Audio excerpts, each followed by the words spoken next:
back, continuing our two-part series of SoCal must-dos as we hit up Cancun Fresh in Fountain Valley. It's so good.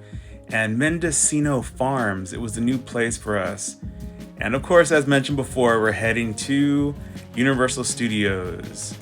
But we also hit up 85 Degrees Bakery. So great to stop by there. But now we're in Disneyland. A must-do for sure for anyone coming here.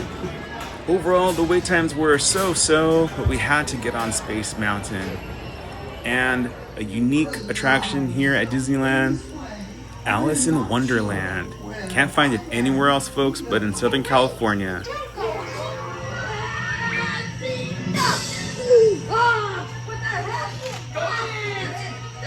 This attraction adds some kinetic energy as we also ride on a large leaf ramp on the outside, with some fun views even though you're passing them rather quickly. And it's a great picture spot to get the Matterhorn towering over the submarine Voyage Lagoon for Finding Nemo. But we wanted to take a spin and go to Trader Sam's via the monorail with a quick glimpse of Disneyland entrance, and now it's gone. Our morning was pretty busy, so we had to grab a bite at Tangaroa Terrace. Loved this burger, so much flavor. And of course, Trader Sam's. We relaxed outdoors for a bit, had a couple beverages, decided to head on over to California Adventure, and we found it to be quite busy. So we didn't stay very long, but we took in a couple of snacks and drinks and then headed out. Anybody want to try the gimlet? It's very delicious. It is packed. Thank you. Though not on this bridge, in some walkways, we found ourselves having to slowly shuffle side to side. The next day, we decided to try espresso martinis. So we went to the 85 Degree Bakery, got some pastries, went home and made espresso martinis. Well, Eric did, and they weren't too bad. Of course, we just followed the recipe online, but hey, it did the job. And here you can see the finished product. Another must-do in Southern California is to hit up Strong Water. It's a tiki bar located in downtown Anaheim. Kind of like a speakeasy, it's a little hidden to get in. And they have some fun merch to take home. Definitely getting this, if not that. Yeah. Yeah. I do like the barrel one. I like the barrel. Face that towards you. Yeah. Alright. Thank you so much. Of course. And then what do we decide on for food? We got 3 dots and a dash.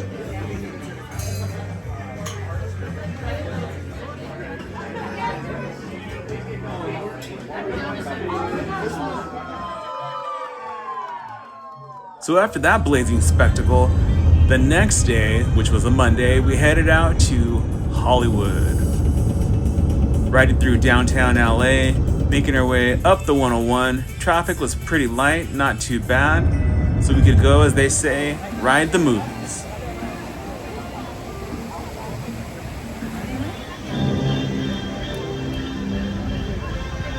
Though one might think the layout of this park is a bit confusing, it actually was much worse about 10 years ago. Yes, between Hollywood Studios in Florida and this park, it seems that a theme park based on a movie studio, whereas this one is real, the layouts really don't make any sense. But the tram ride is fun to go on. And then remember to keep remaining seats.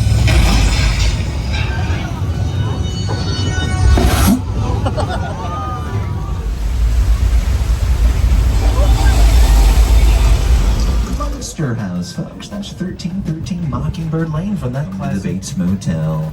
The main setting of Alfred Hitchcock's classic thriller Psycho with Anthony Perkins and Janet Leigh. Okay, you know what, Diego? That's Norman Bates right there. He's got a knife pulled out. How about we just keep moseying along? He really snuck up.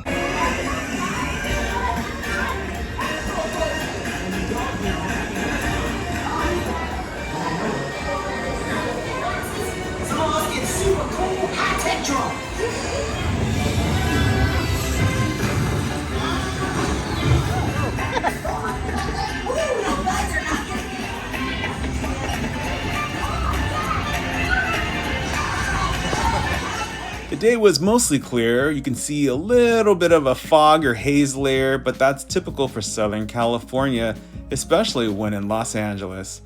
So we go to the Wizarding World of Harry Potter, grab some butterbeer, and you gotta hit it with a shot of rum. It's a must-do, and I think we look pretty satisfied.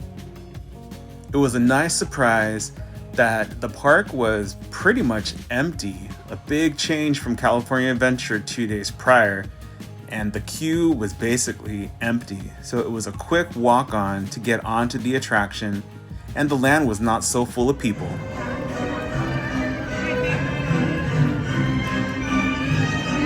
Let's see your donut. Oh, nice, nice. Oh yeah. Oh, King Wiggum. The whole town thinks of a chilly west. We did enjoy relaxing in this area, though seeming to be a little unconventional. Apparently, they bring in artists from the Simpsons world, different animators, and they can draw up the characters that they contributed to the show. This one's always a funny one when they're in Italy. And who could forget Marge Simpson's psychologist, voiced by none other than Anne Bancroft herself.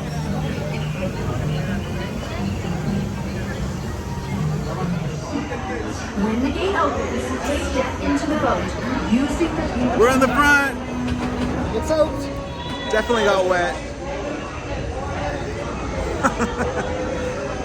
We're pretty wet. Look at all this. Not the worst. Look at this. Sign of a easy. Okay. Hey, you're doing a great job of staying calm. I hope she doesn't. She won't. There's so many delicious humans hanging out with her. Because don't forget, technically we are on the menu for this. Guys, easy. Good girl. Good girl.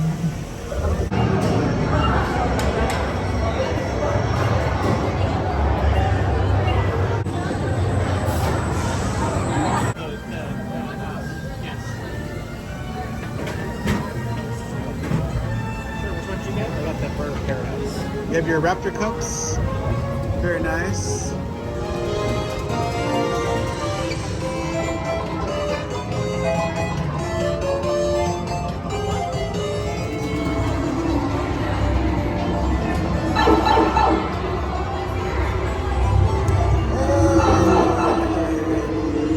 Two players.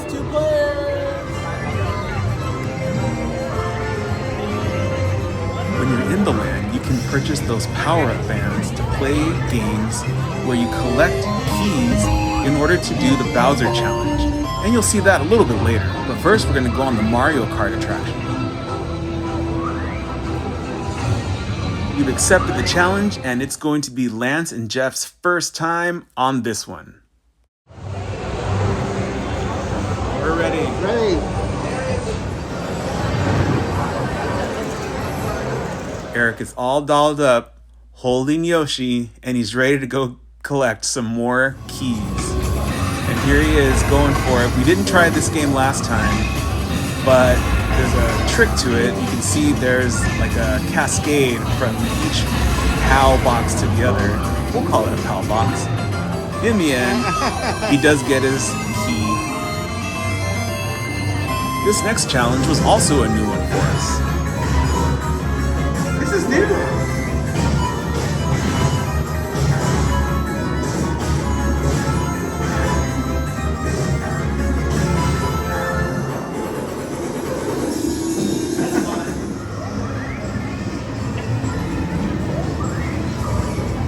Didn't take footage during the Bowser Challenge. It's a little too hard. You need both hands, you're hitting stuff, using the silhouettes. But all in all, we all had a great time. I think they loved the land. They had a great time being here, visiting. We enjoyed seeing places Eric and I had been before and taking our friends to new places, trying new food, trying different drinks. Our videos are random depending on what we do. So go ahead and subscribe and you can see what we come up with. And we'll see you in the next video.